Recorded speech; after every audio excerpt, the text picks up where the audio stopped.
जरा रुख करते हैं उस खबर का जिस पर काफ़ी दर्शक हमारे वेट कर रहे हैं। वो है भारतीय बाज़ारों में जो बड़ी गिरावट रही है। लेकिन उससे पहले आपको बता दें कि 350 से ज़्यादा दर्शक इस समय हमें लाइव देख रहे हैं। तो आप सभी का तहे दिल से शुक्रिया। और साथ ही साथ बहुत सारे दर्शक जो हमें अमर उजाला के माध्यम से देख रहे हैं, जो कि हमारी पेरेंट कंपनी है, उनसे भी निवेदन है कि वो लोग जो सब्सक्राइब करें तो बोनस को ही सब्सक्राइब करें। लेकिन अब आते हैं बड़ी खबर जो आज की रही। टैरिफ की मार और मंदी की आशंका से सोमवार को भारतीय शेयर बाजार में एक बार फिर से भारी गिरावट देखने को मिली है। सेंसेक्स 2226 पॉइंट टूटकर बंद हुआ। वहीं निफ्टी में 742 पॉइंट गिर करके 22,161 पर बंद हुआ। सेक्टर इंडेक्स की बात करें तो metal, realty, media, auto, financial services index में सबसे ज़्यादा गिरावट देखने को मिली। कोई ऐसा इंडेक्स नहीं था जो कि मजबूती के साथ खड़ा दिखाई दे। सोमवार को सिर्फ वोलेटिलिटी इंडेक्स में सबसे तेज उछाल देखने को मिला और सोमवार को ये इंडेक्स 65% से ज़्यादा बढ़ा है। मंदी की आशंका के बावजूद बाजार में विदेशी निवेशकों की बिकवाली से भी लगातार दबाव बना हुआ है। बाजार की नज़र अब मार्च तिमाही नतीजों और रिजर्व बैंक की पॉलिसी पर टिकी हुई है। सर, ग्लोबल मार्केट की स्थिति क्या देखने को मिल रही है? आज तो दिन भर बड़ा सेल ऑफ, यूरोप हो, एशिया हो, यूएस हो, हर तरफ बड़ी गिरावट देखने को मिल रही है सर। विपुल जी, बाजारों की तस्वीर देख के आपको ऐसा लगेगा कि जैसे दुनिया का हर बाजार में हर निवेशक अपनी अपनी पूंजी बचाने के लिए और आने वाले कहर और तूफान से बचने की कोशिश में लग गया है। और इसलिए ये कोविड के बाद की, कोविड का तो वायरस था जिसको कि टैरिफ वायरस कह रहे हैं लोग बाजार में मजाक में, उसके बाद की सबसे बड़ी गिरावट थी। और इस गिरावट का जो मिजाज है वो समझना जरूरी है, क्योंकि इसके पीछे एक छोटा सा इतिहास भी है। लोग बहुत सारी चीजें पीछे से सीख कर आते हैं, क्योंकि शेयर बाजार में जो पिछला प्रदर्शन होता है वो अगले प्रदर्शन की एक तरह से गारंटी होता है। चार्ट्स वही बताते हैं। तो हम करीब से देखते हैं कि अंतरराष्ट्रीय बाजारों में क्या स्थिति दिखाई दी। एशिया के बाजारों में इतना खून खच्चर क्यों हुआ? क्योंकि एशिया की अर्थव्यवस्थाएं ट्रंप के टैरिफ से सबसे ज्यादा प्रभावित है। मैंने बीच में भी कहा कि उनकी निर्यात आधारित अर्थव्यवस्थाओं में उनकी कंपनियों को बड़ा कारोबार अमेरिका से मिलता है। और ऐसी स्थिति में जो एशिया के की कंपनियां हैं उनके लिए भविष्य काफी अंधेरा दिखाई दे रहा है। तो एक तो अमेरिका का बाजार उनके लिए बंद होगा, उनके उत्पाद महंगे होंगे, और दूसरा अन्य बाजारों को खुलने की संभावना नहीं, क्योंकि मंदी की संभावना है। इसलिए एशिया में ये लगभग तय मान लिया गया आज। कुछ बाजार तो विपुल जी एशिया के सर्किट ब्रेकर तक टूट गए सुबह खुलने के बाद वो। और उसकी यही सबसे बड़ी बात थी कि ये बेचैनी इतनी गहरी है कि दुनिया के किस बाजार में वो अपना सामान बेचने जाएंगे। एशिया की तो स्थिति हमें ये दिखाई दी। यूरोप के बाजारों की स्थिति है कि यूरोप ट्रेड वार की तैयारी कर रहा है। अमेरिका से यूरोपियन यूनियन अब थोड़ा अलग भी होने की तैयारी कर रहा है। यूरोप ने अपनी डिफेंस की जिम्मेदारी के लिए खुद अपने हाथ में लेने की तैयारी की है, क्योंकि नाटो से अब रिश्ता अच्छा नहीं, और नाटो खत्म होने की स्थिति में डोनाल्ड ट्रंप जैसा चाहते हैं। तो एक तो यूरोप के बजट बुरी तरह ब्लेड हैं। अभी तो वो एक संकट से, आधी से ज्यादा तो यूरोप की अर्थव्यवस्था मंदी से के किनारे निकली, दरवाजे से बाहर निकलकर खड़ी हुई है। चाहे आप यूके को ले लीजिए, जर्मनी को ले लीजिए, पूरा कोविड वाला जो असर है वो बाकी था। इस बीच में उन्हें डिफेंस पर ज्यादा खर्च करना पड़ेगा, और इस टैरिफ ने उनकी पूरी आर्थिक परिस्थिति को पूरी तरह हिला दिया है। तो यूरोप के बाजार इस दृष्टि से टूटे, इसका असर था। और अमेरिका के बाजारों की तो बात हम आगे विस्तार से करेंगे कि अमेरिका का बाजार तो मान के चल रहा है कि डोनाल्ड ट्रंप बेहद गहरा संकट लेकर आ रहे हैं। अब इतिहास की बात यह देखें, बराबर इस पर हमने पिछली बार भी किसी कार्यक्रम में चर्चा की थी कि लोग इसे 1928-29 के स्मूथ हाउले एक्ट से जोड़ रहे हैं। हर्बर्ट हूवर उस समय अमेरिका के राष्ट्रपति हुआ करते थे। हर्बर्ट हूवर, विलियम मैकनेले और अब्राहम लिंकन, ये तीन ऐसे राष्ट्रपति अमेरिका के इतिहास में हुए जिन्होंने टैरिफ सबसे ज्यादा बढ़ाया। लिंकन का चेहरा कम लोगों को पता है। अब्राहम लिंकन ने अमेरिका में सबसे ज्यादा टैरिफ लगाने की शुरुआत की थी। उसके बाद विलियम मैकनेले आया, फिर उसके बाद हर्बर्ट हूवर आए। उनके दो सांसद थे, स्मूथ और हाउले, जिनका एक कानून आया था जिसके बाद अमेरिका में टैरिफ 48% पहुंच गए थे। ट्रंप के तो थोड़े से अभी कम है। और उसके ठीक एक साल बाद, 1.5 साल बाद अमेरिका में महामंदी 1930 की, और अमेरिका का ट्रेड करीब 60% टूट गया। शेयर बाजारों के परखच्चे उड़ गए। अमेरिकी अर्थव्यवस्था बुरी तरह संकट में चली गई, जो कि दुनिया की सबसे बड़ी डिप्रेशन आई। वो जो यादें हैं ना, वो पीढ़ी तो नहीं है, पर आंकड़े और सूचनाएं और जानकारियां हैं। और ये मानती है पूरी दुनिया कि अमेरिका की वो मंदी उस टैरिफ से निकली थी, जो काम लगभग अब डोनाल्ड ट्रंप कर रहे हैं। तो इसलिए वो डिप्रेशन की यादें दुनिया भर के निवेशकों की जहन में ताजा हैं। इसलिए हमें इतनी बड़ी घबराहट बाजार में देखने को मिली। ये ग्लोबल बाजारों की तस्वीर है। अमेरिका के बाजार को आज हमें देखना होगा कि अभी क्या स्थिति हमें दिखाई दे रही है। अब सर यूएस की बात करें, आपने यूएस का जिक्र छेड़ा, तो अगला प्रश्न लेने से पहले मैं यूएस मार्केट की अपडेट अपने दर्शकों को हम दे देते हैं और उसके बाद आपकी एक छोटी टिप्पणी हम चाहेंगे इस पर, क्योंकि जिस तरीके से लगातार ये तीसरा दिन है जब बड़ी गिरावट के साथ अमेरिकी बाजार खुले हैं। आज भी 2.5-3% के आसपास की गिरावट देखने को मिल रही है, हालांकि रिकवरी है। अदरवाइज जो है जब ये बाजार जब खुले थे तब नैस्डैक में करीब करीब 500-600 अंकों के आसपास की गिरावट थी। अब जो है करीब 250 के आसपास अंकों की गिरावट देखने को मिली। तो लगातार ये तीसरा दिन है जिसमें डाउ जोन्स में 2-2.5%, 3% के आसपास की गिरावट देखने को मिल रही है।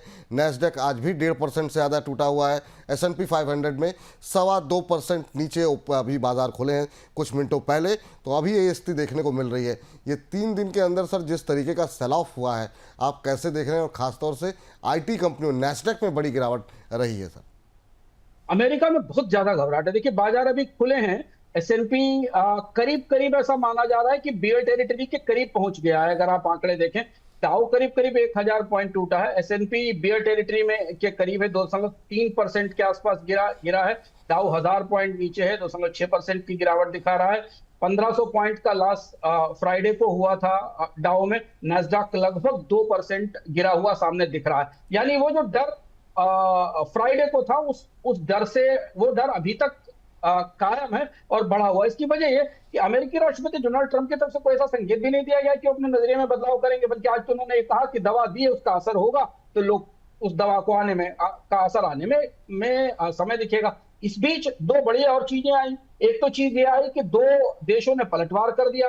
इससे ग्लोबल सप्लाई चेन बुरी तरह डिस्टर्ब हो गई और अमेरिका की कंपनियों के पास अभी यह हैसियत ही नहीं है कि वो इतनी बड़ी सप्लाई चेन तुरंत बना सके जो कनाडा, मैक्सिको, चाइना या यूरोप में फैली हुई थी। बनते बनते समय लगेगा, 10 साल में सप्लाई चेन बनी थी। तो इसलिए अमेरिका में महंगाई और मंदी लगभग तय मान ली गई। गोल्डमैन सैक्स ने कहा कि अमेरिका में मंदी का खतरा 60% है। बाकी कुछ लोगों ने कहा 40 से 50% है। इसी घटनाक्रम की से पहले अमेरिकी फेडरल रिजर्व साफ साफ ये बात कह चुका था कि टैरिफ अमेरिका के लिए अच्छे नहीं है। तो अमेरिकी बाजार ने इस गिरावट के साथ, काफी तेज गिरावट के साथ, फिर इसकी शुरुआत कर दी है कि कल के बाजारों के लिए फिर बड़ी चुनौती और बड़ा संकट दिख रहा है, क्योंकि अभी कहीं कुछ बड़ी उम्मीद नहीं है। और ये एक पॉलिसी डिसीजन से आया वो घटनाक्रम है। तो निचले स्तर पर थोड़ी बहुत बॉटम फिशिंग होगी, खरीद होगी, पर अभी यूरोप के बाजारों का, एशिया के बाजारों का असर अमेरिकी बाजार भी एब्जॉर्ब करेगा और फिर वो वापस लौटकर इन बाजारों की तरफ आएगा, ऐसा हमें दिखता है। जी सर, जरा बात करें मेटल सेक्टर को लेके, उससे पहले एक छोटी टिप्पणी, IT को लेके क्या लग रहा है सर? क्योंकि सबसे बुरी जो आपने अभी आंकड़े गिना रहे थे, डाउ में कितनी गिरावट रही, S&P में क्या रही, डाउ 20% से ज़्यादा टूट चुका है इस साल। मतलब एक तरीके से वहाँ तो स्लो डाउन, मंदी आ चुकी है, उसका असर भारतीय IT पे भी बुरी तरह पड़ रहा है। IT को लेकर के इतना दबाव क्यों है और इतनी पिटाई क्यों हो रही है? आईटी के लिए ट्रंप, भारतीय आईटी कंपनियों के लिए ट्रंप तो एक तरह से कर्ज साबित हो रहे हैं, दो वजह से। एक तो एक, अमेरिकी अर्थव्यवस्था में मंदी और रिसेशन के खतरे काफी गहरे हैं, जो हम बराबर बता रहे हैं, और जो नैस्डैक या कंपनियों के रिजल्ट्स बता रहे हैं। तो ऐसी स्थिति में भारतीय कंपनियों के लिए बाजार में सप्लाई की, आपूर्ति की संभावनाएं बेहद सीमित है। और दूसरी चीज ये कि करेला और नीम चढ़ा, पूरी की पूरी इमिग्रेशन पॉलिसी ट्रंप ने बदल दी है। भारतीय आईटी कंपनियों के लिए वहां लोगों को रखना, वहां जॉब देना, उनको ग्रीन कार्ड दिलवाना, सब कुछ असंभव हो गया और लोगों को वहां से वापस निकाला जा रहा है। चूंकि अमेरिका दुनिया की सबसे बड़ी अर्थव्यवस्था है, सबसे बड़ा बाजार है और दुनिया में आईटी सर्विसेज का सबसे बड़ा बाजार भी है, तो भारतीय कंपनियों के 30%, 40% एवरेज रेवेन्यूज अमेरिका के बाजार से आते हैं। और इसलिए आज हम बराबर डोनाल्ड ट्रंप के आने के बाद से आईटी कंपनियों में तेज पिटाई और गिरावट देख रहे हैं, और अब इस फैसले के बाद तो और ज्यादा गिरावट है। और आखिरी चीज है कि डोनाल्ड ट्रंप ने अभी इस राउंड में आईटी कंपनियों और फार्मा को बख्श दिया था, लेकिन ये भी कह दिया था कि छोड़ेंगे नहीं। तो अभी की स्थिति में लोगों को लग रहा है कि जब ये हाल बाकी टैरिफ का हुआ है, तो आईटी और फार्मा पे जो टैरिफ आएंगे उसके बाद क्या परिस्थिति बनेगी, और इसलिए हम आईटी में इतना ज्यादा दबाव देख रहे हैं। जी सर, मेटल सेक्टर को लेकर के बड़ी चिंताएं दुनिया भर में जो है सेल ऑफ देखने को मिल रहा है। आज भारत के अंदर भी हमने देखा मेटल शेयरों में बड़ी गिरावट देखने को मिली, चाहे वो एल्युमिनियम हो, स्टील हो से जुड़े हुए शेयर हो, सब में क्रॉस द बोर्ड 6-6.5% के आसपास की गिरावट रही। एक समय तो हम देख रहे थे 8% से ज़्यादा की गिरावट निफ्टी मेटल इंडेक्स में देखने को मिल रही थी। ये क्या इंडिकेट कर रहा है सर? और ये यहाँ पे रिकवरी आने में क्या आपको लग रहा है कि लंबा समय लग सकता है? थोड़ा ज्यादा पैनिक दिखा मुझे मेटल में आज बाकी की तुलना में। मैं सुबह जब मार्केट करीब करीब 3900 पॉइंट तक टूटा था तो मेटल की बहुत खराब हालत थी कि बाद में ये मेटल स्टॉक्स थोड़े से बेटर हुए। पैनिक की दो बड़ी वजह है। असल में मेटल पूरी तरह रिसेशन रिलेटेड सेगमेंट है। अगर दुनिया में मंदी के जरा से अभी आवाज आती है, कहीं एक हल्का सी धुन भी बजती है, तो मेटल स्टॉक्स पर सबसे ज्यादा असर पड़ता है। दूसरी बड़ी चीज है कि डोनाल्ड ट्रंप ने दुनिया की 2-3 मेटल्स को स्ट्रेट अवे टारगेट किया। स्टील कितनी बुरी हालत है, बोनस पॉइंट सुनने वालों को पता है कि हम लगातार स्टील पर चर्चा करें। एल्यूमिनियम कितनी बुरी हालत है, उस पर ड्यूटी लगा दी। तो जो 4-5 प्रमुख मेटल्स हैं, उसमें स्टील और एल्यूमिनियम की डिमांड तो सबसे ज्यादा होती है इंडस्ट्री में। इनके ऊपर जो टैरिफ का हमला हुआ उसका असर हमें दिखाई दिया। तो भारतीय कंपनियों पर हालांकि सीधे उस रेसिप्रोकल टैरिफ है उसका उतना बड़ा असर मेटल सेक्टर पर नहीं होगा, लेकिन जो ग्लोबल मंदी का सेंटीमेंट बना उसने मेटल स्टॉक्स को बुरी तरह प्रभावित किया। और भारतीय मेटल कंपनियों के लिए बैक टू बैक गिरावट है, क्योंकि मेटल कंपनियों में विपुल जी एक झटका तो जनवरी में लग चुका था बड़ा, जनवरी फरवरी में, और उसके बाद अब ये फिर मार्च अप्रैल की शुरुआत में झटका लगा है। तो ये, और इसीलिए आज निफ्टी मेटल शायद गिरने वाले इंडेक्स में, जहां तक मैं देख पा रहा हूँ, सबसे ज्यादा गिरने वाला इंडेक्स। बिल्कुल बिल्कुल सही कह रहे हैं सर। सर इसके अलावा इस बीच अपने सर 400 के आसपास दर्शक अब हमारे साथ जुड़ चुके हैं लाइव में, जो हमें देख रहे हैं। तो लगातार दर्शकों की संख्या बढ़ रही है और सभी दर्शकों का तहे दिल से शुक्रिया कि बड़ी संख्या में लोग लाइव के माध्यम से हमारे साथ जुड़ रहे हैं। अब सर सवाल ये है कि आज इस तरह की गतिविधि इंडिया विक्स में बहुत लंबे अरसे बाद, मतलब 50-60% की तेजी, ये इंडिकेशन क्या है सर? मतलब 20%, 10% जब तेजी होती थी तब भी हम लोग कहते थे बड़ी तेजी देखने को मिल रही है। ये सीधे सीधे 60% की तेजी क्या दिखाई दे रही, क्या संकेत दे रही है? विपुल जी, आप भी लंबे समय से स्टॉक मार्केट कवर कर रहे हैं। आपसे कुछ ज्यादा समय के करीब से मैं भी स्टॉक मार्केट को पढ़ रहा हूँ, सीख रहा हूँ। विक्स की हालत आपने आखिरी बार कब देखी थी? मुझे ध्यान नहीं सर, मतलब आपको भी याद नहीं है, बाजार में भी बहुतों को याद नहीं है कि विक्स जो वॉलेटिलिटी इंडेक्स है इंडिया का, वो एक दिन में 53% अप हो गए। बाजार में जो गिरावट के पिछले दौर आए थे, चाहे वो .com बबल हो 90s का, या ईस्ट एशिया की क्राइसिस हो, या उसके बाद जो थोड़ा ज्यादा पुराने हो गए, ताजे की बात करने, कोविड और 2008 की रिसेशन ले लें, जो बैंकों के कोलैप्स के कारण आई थी। उसके बाद ये अभी की परिस्थिति में जो विक्स की बेचैनी है, ये भारतीय शेयर बाजार की भीतरी परिस्थिति को बहुत खतरनाक ढंग से सामने लेकर आ रही है। जो वॉलेटिलिटी का स्तर है वो इतना बड़ा है, उसकी वजह है कि ट्रंप के पूरे टैरिफ को लेकर गहरी अनिश्चितता है। पहली अनिश्चितता है कि दुनिया का कौन सा देश कैसे रिटेलिएट करेगा, क्या करेगा, ये पता नहीं। भारत इस पूरे मामले के बीच में अपनी गाड़ी कैसे बचा के निकाल पाएगा, तो बच तो नहीं रही, क्योंकि हमला तो हो ही गया है। क्या कर पाएगा ये पता नहीं। देखिए, आज ये भी खबर आई कि ईयू ने कहा कि अमेरिका को जितनी रियायत आप दे रहे हो कारों के लिए, उतनी हमको भी दीजिए। तो भारत की परिस्थिति इस मामले में जटिल है कि वो इसमें कैसे संभलेगा। और तीसरी सबसे बड़ी बात है कि जो भीतरी आंकड़े ना भारतीय अर्थव्यवस्था के ऊपर जी, वो बहुत उत्साहवर्धक, बहुत भरोसा दिलाने वाले नहीं है। हम लगातार इस पर चर्चा करें, पिछले क्वार्टर के नतीजे अच्छे नहीं थे, अगले क्वार्टर को लेकर कोई बहुत अच्छी उम्मीदें नहीं है, खासतौर से एफएमसीजी और बाकी जगह। तो ये जो एक बहुत कंडेंस्ड अनसर्टेनिटी है, बहुत घनीभूत सी अनिश्चितता है, उसे आज हमने इंडिया विक्स में 50% से ऊपर की बढ़ोतरी में देखा। और फिर इस बीच में एफआईज की जबरदस्त बिकवाली जो लगातार जारी है। तो इसलिए अगर आप विक्स के नजरिए से, विक्स की रोशनी में भारतीय बाजार को समझने की कोशिश करें, तो बेहद जोखिम भरा बाजार है, बेहद खतरनाक बाजार है। इस समय की परिस्थितियां किसी दिशा में जा सकती है। और आप हाल देखिए आज स्टॉक्स का, टाटा ग्रुप ने ऐसी गिरावट आपने लास्ट में कब देखी थी? पूरा का पूरा Tata Pack, Trent, Tata Steel, TCS, Tata Tech, Tata Motors, Elxsi, Tata Tele, पूरा का पूरा पैक टूट गया एक साथ, एक झटके में। इतना डीप और इतनी बड़ी गिरावट एक ग्रुप के स्टॉक में कैसे हो सकती? ट्रेंड को देखिए 14% टूट गया, जबकि ट्रेंड का अमेरिका से बड़ा कोई सीधा मतलब नहीं है, क्योंकि इंडियन मार्केट में डिमांड की समस्या है, क्योंकि भारतीय बाजार में डिमांड नहीं है। पूरा का पूरा रिलायंस केवल क्रूड कच्चा गिरने से रिलायंस में रिकॉर्ड गिरावट आज दिखाई दे, रिलायंस इंडस्ट्रीज में। तो ये अगर आप ध्यान से देखें ना, तो लगता है कि बहुत सारे फैक्टर ऐसे हैं, चाहे वो कमोडिटी साइड से देख लीजिए, चाहे कंपनियों की बैलेंस शीट के साइड से देख लीजिए, चाहे इंडिया में डिमांड की रोशनी में देख लीजिए, ये सब मिलकर इंडिया विक्स को या भारत का जो वॉलेटिलिटी इंडेक्स है उसको ताकत दे रहा है। और इस बीच सर 400 से का आंकड़ा पहली बार बोनस पॉइंट में पार हुआ है, तो 400 से ज़्यादा दर्शक हमें इस समय लाइव इस समय हमारे साथ जुड़े हुए हैं। तो सभी दर्शकों का तहे दिल से शुक्रिया। सभी दर्शकों का बहुत बहुत स्वागत है और धन्यवाद है। है हमारे इस कार्यक्रम को इतना समर्थन देने के लिए, सुनने के लिए, अपनी प्रतिक्रियाएं भेजने के लिए। सर, ये जो पैनिक की सिचुएशन देखने को मिल रही है, ये जैसे अब हमारे दर्शक के सवाल भी आने शुरू हो गए, कह रहे सर क्या ये गिरावट कल भी कंटिन्यू रह सकती है क्या? ये थमेगी कहाँ सर, कुछ समझ में नहीं आ रहा। आज हमारे साथ बहुत बड़े बड़े एक्सपर्ट थे, अजय बग्गा जी थे, सुदीप बंदोपाध्याय जी थे। किसी की मतलब ये कहने को कोई राजी नहीं कि ये आखिर में कह रहे कल भी रिकवरी आ सकती है और ये लंबे भी चल सकते हैं, क्योंकि सब कुछ ड्रिवन बाय एक आदमी है।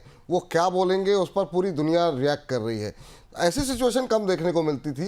जैसे कोविड था, पता था कि एक बड़ी समस्या है। 2008 की जो गिरावट थी, पहले से इंडिकेशन लग गए थे कि मंदी की आशंका है और ये रिसेशन। यहाँ अभी क्लैरिटी है नहीं। ये कितनी डिफिकल्ट या असमंजस की स्थिति आप मान रहे हैं?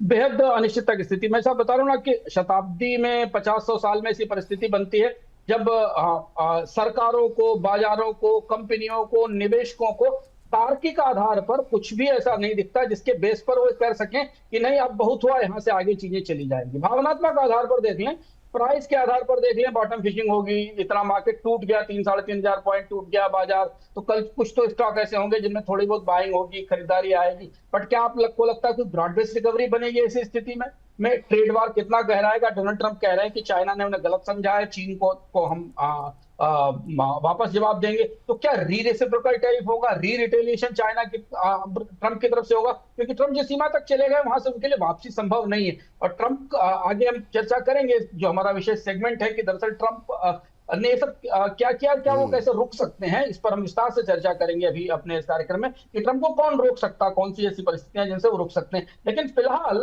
मुझे ऐसा नहीं दिखता कि बाजार के पास वापस खड़े होने के लिए कोई ट्रिगर अवेलेबल है। किसी तरीके का कोई ट्रिगर है उसे वापस लाने के, सिर्फ एक ही ट्रिगर हो सकता है बाजार में कि वैल्यू बाइंग आ जाए। निचले स्तर के ऊपर स्टॉक, मान लीजिए टाटा के स्टॉक्स इतनी बुरी तरह टूट गए हैं, 14-15% तक टूटे हुए स्टॉक हैं, तो ऑब्वियसली 14% टूटा हुआ स्टॉक कहीं ना कहीं तो बाहर को आकर्षित करेगा ही ना। म्यूचुअल फंड्स के पास इतना पैसा पड़ा हुआ है, एसआईपी से पैसा आ रहा है, तो वो घर में तो नहीं बैठे रहेंगे, वो पैसा लेके बाजार में जाएंगे। जो स्टॉक उन्होंने 100 रुपए का खरीदा था, वो अगर उनको 80 रुपए में मिल रहा है तो बाइंग तो वो होगी, बाइंग तो निकल के आएगी इस लेवल से। पर वो सेंटिमेंट नहीं दिखेगा, वो मजबूत सेंटिमेंट नहीं दिखेगा। और अभी आज अमेरिका के बाजार को देखिएगा, खासतौर से अमेरिका का बाजार, क्रूड की कीमतें और कमोडिटी मार्केट को करीब से देखिएगा कि वो अगले 12 घंटे में, 24 घंटे में कैसा परफॉर्म करता है, जिसके आधार पर कल बाजार के नजरिए पर कोई राय बनाई जा सकती है। लेकिन फिलहाल अभी बाजार को टिकने के लिए तो जगह नहीं मिलती।